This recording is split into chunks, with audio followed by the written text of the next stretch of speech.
민주당이 김홍걸 의원과 관련돼서 논란이 일고 있습니다. 부동산 소유와 관련된 논란인데 앞서서 다주택자라는 지적에 대해서 김홍걸 의원은 정리할 것이다 라고 얘기했는데 아들에게 증여를 한 사실이 뒤늦게 드러났습니다. 그리고 전월세 상한을 제한하는 입법을 발의해 놓고서 정작 본인은 4억을 넘게 전세가서 올려서 뒷말을 낳고 있습니다. 먼저 김홍걸 의원의 발언부터 직접 들어보시죠.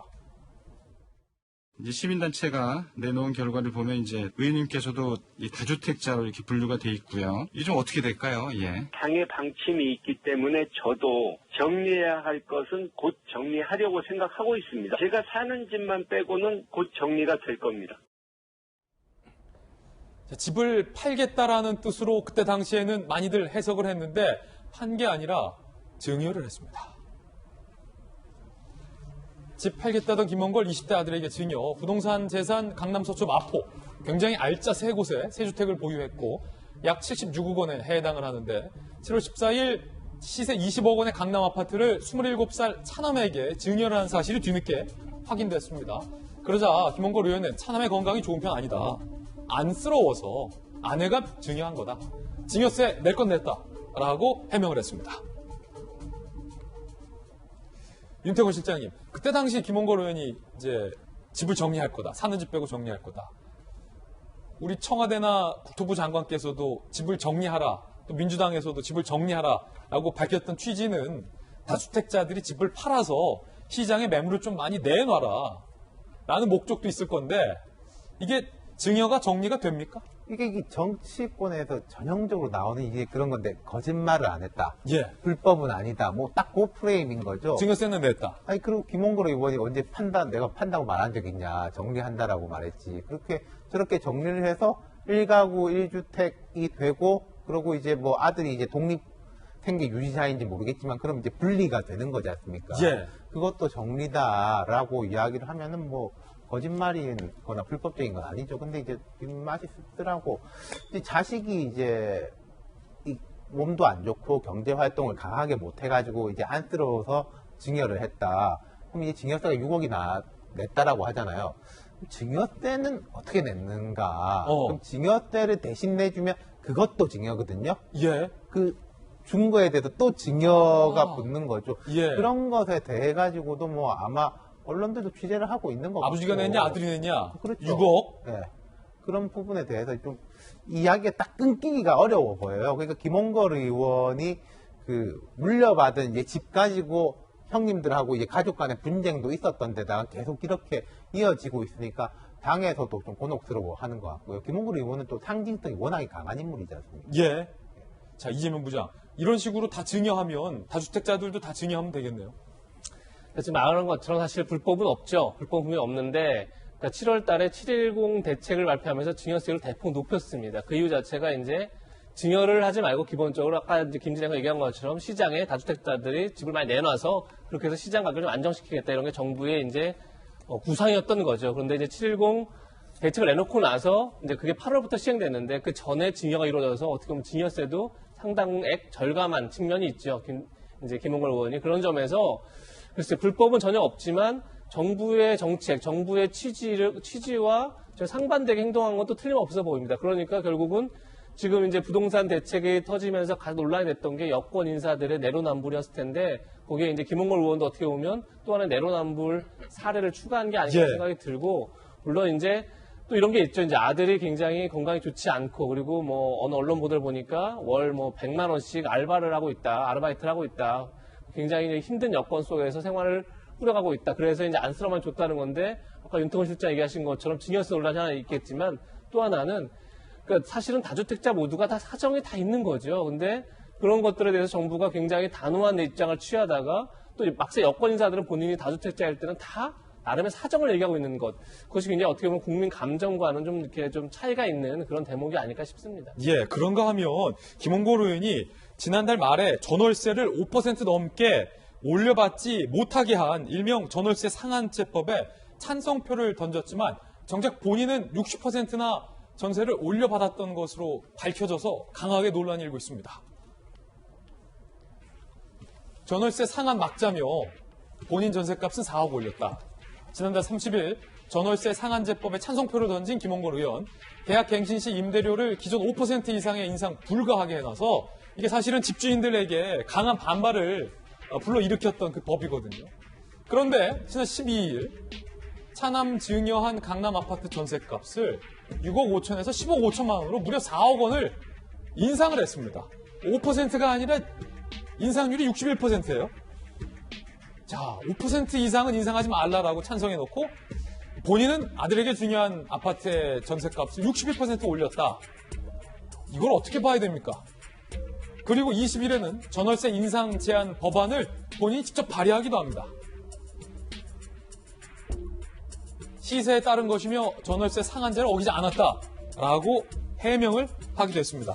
손정혜 변호사님, 이거 어떻게 보세요?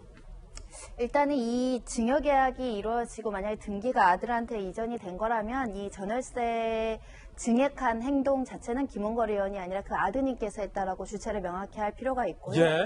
이 4억 원이 만약에 시세가 맞다라고 한다면 이렇게 4억 원 올려받아서 증여세를 내기 위한 목적이 아니었을까라고도 추정해 볼 수가 있고요. 본인이 받아서 어차피 본인이 내줘야 되는 돈이니까 본인 소유의 자산에서 전세금 올려받아서 증여세 6억 원을 해결하기 위한 목적이 있지 않았을까라고도 추정을 해보는데 예. 일단 뭐 김홍걸 의원 측에서 얘기하게 할 수 있는 것은 시세대로 받았다. 사실 시대보다 낮춰서 계약할 이유도 또 만무한 상황이거든요. 그런 면에 있어서는 그 계획대로 예정했던 계획이라든가 어떤 선의가 현장에서는 제대로 반영이 되지 않을 수 있다. 나도 내 사정에 의해서 올려받아야 되고 시세가 올랐다고 한다면 그에 대해서 정당한 평가로서 받아야 됐다고 항변하겠지만 지금 또 계약을 하는 임대인들께서는 아 나도 시세대로라면 몇 억 올려받아야 되는데 5%로 몇 천만 원만 받아야 되는 임대인의 입장에서는 우리는 그럼 왜 이런 질문을 받을 수 있어서 뭐 이걸 당부당의 문제로 볼 것은 아닌데 그래서 자본주의 시대에서는 수요와 공급에 따라서 법률의 개입과 어떤 정책의 개입은 최소화하는 것이 맞지 않았을까 그런 생각도 듭니다. 예, 박장한 대변인, 김홍걸 의원의 주장은 전월세 상한법의 적용을 받지 않았기 때문에 불법은 없었다라는 건데 다른 국민들은 다 5% 못 받게 못 올리게 해놓고 본인은 61% 올렸다. 여러 조간신문들이 이건 전형적인 내로남불이다라는 비판의 의견을 담고 있어요. 이에 대해서 김홍걸 의원은 내가 불법한 것은 없다라고 해명을 하고 있고요. 박 대변인은 어떻게 보십니까? 6억 5천 하던 아파트를 10억 5천 전세를 내놓는 게 왜 전월세 상한법에 안 걸린다고 얘기를 하는지 잘 모르겠어요. 그때 당시에 법 적용이 안 되면 뭐 아니라고 얘기를 할 수 있는 건지. 뭐 많으신 분들이 내로남불, 그다음에 이중성 이런 얘기를 합니다. 그리고 지금 얘기했던 것처럼 전세금 4억이나 갑자기 올렸고요. 그다음에 이거 아들한테 증여해준 내로남불이나 이중성에 대해서 얘기를 해야 되는데 저는 그거보다 조금 더 무거운 얘기를 좀 하고 싶어요.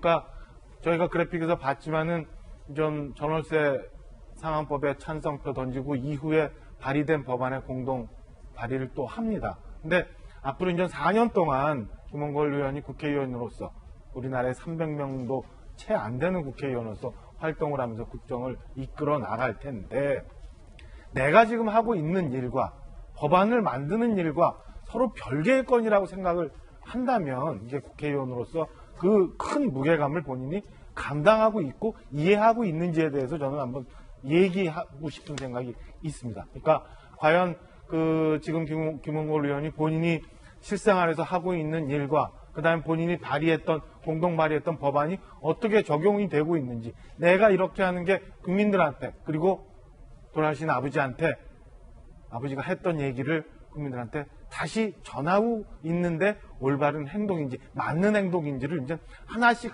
점검해 가야 남은 기간 동안에 국회의원으로서 자랑스럽게 그리고 아버지한테 떳떳하게 국회의원으로 활동할 수 있다라는 얘기를 좀 해주고 싶어요. 그냥 쉽게 내가 지금 처해 있는 실생활과 그 다음에 겉으로 드러나는 정치 영역과는 별개의 것이다 생각하지 말고 이게 다 같은 거고 모든 국민이 나 쳐다보고 있고 나는 우리 아버지의 아들이기 때문에 국민들이 국회의원이 지금 기회가 돼서 봉사할 수 있는 기회가 있다. 그 시간이다라고 생각하며 하나하나 점검해가면서 생활했으면 하는 바람이 있습니다. 예, 그런가 하면 또 하나 논란이 있습니다. 김홍걸 의원은 외통위 소속입니다. 대북 정보를 보고받는 입장인데 남북 경협주를 1억 원 이상 보유해서 논란이 일고 있습니다.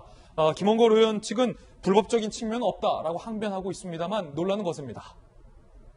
바로 이건데 남북 경협주 현대로템 1억 3천만 원어치를 보유하고 있는데요. 올해 6월부터 국회 외통위 소속이 됐습니다. 주식은 지난해 9월에 취득을 했고요. 정부로부터 대북 정책을 보고받고 대북 사업 예산을 심사하는 외통위 소속이라 국회의원의 이해 충돌 시비가 지금 일고 있는 그런 상황입니다. 공직자윤리법에는 한 달 이내 인사처 심의위에 보유주식 직무 관련성 여부 심사를 청구해야 해서 그 결과에 따라서 백지 신탁을 하든 보유를 하든 뭐 하게 돼 있습니다.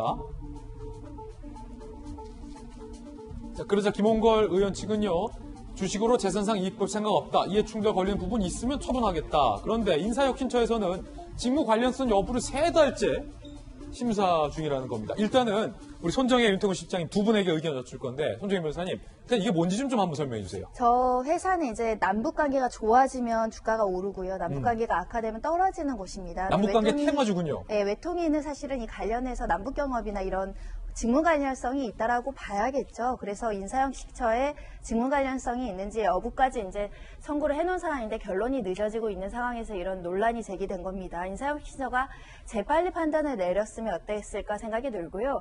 지금 논란이 제기되니까 바로 처분하겠다라는 입장이 나와서 조만간 이런 논란은 잠식될 것으로 보이는데 김홍걸 의원 입장에서는 국회의원이 되기 전에 취득한 것이다 이렇게 설명을 하고 있습니다. 하지만 직무 관련성이라든가 이런 오해의 소지가 있는 행동은 조금 신속하게 처분하거나 결정하는 것이 도움이 되겠다라고 말씀드릴 수 있습니다. 예, 윤태곤 실장님 바로 그 질문인데 뭔 3달이나 심사를 합니까 이걸?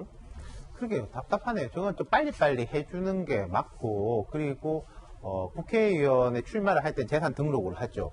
예. 그리고 이제 국회의원 당선이 되면은, 그 다음 재산 신고 또 준비를 하게 되고, 그때부터 이제 인사혁신처가 들어가 주는데, 빨리빨리 해주는 게 맞고, 그 다음에 인사혁신처도 혁신처인데, 김홍걸 의원이 국회의원 되기 전에 아마 민화협, 이제 남북 간에 이제 교류하고 협력을 강화하는 그런 단체장을 맡았죠. 그때 저 주식을 샀다는 거는 저는 마치 기업 경영자들이 자사주 취득하는 거하고 비슷하다고 생각해요. 우리 회사 잘 될 겁니다.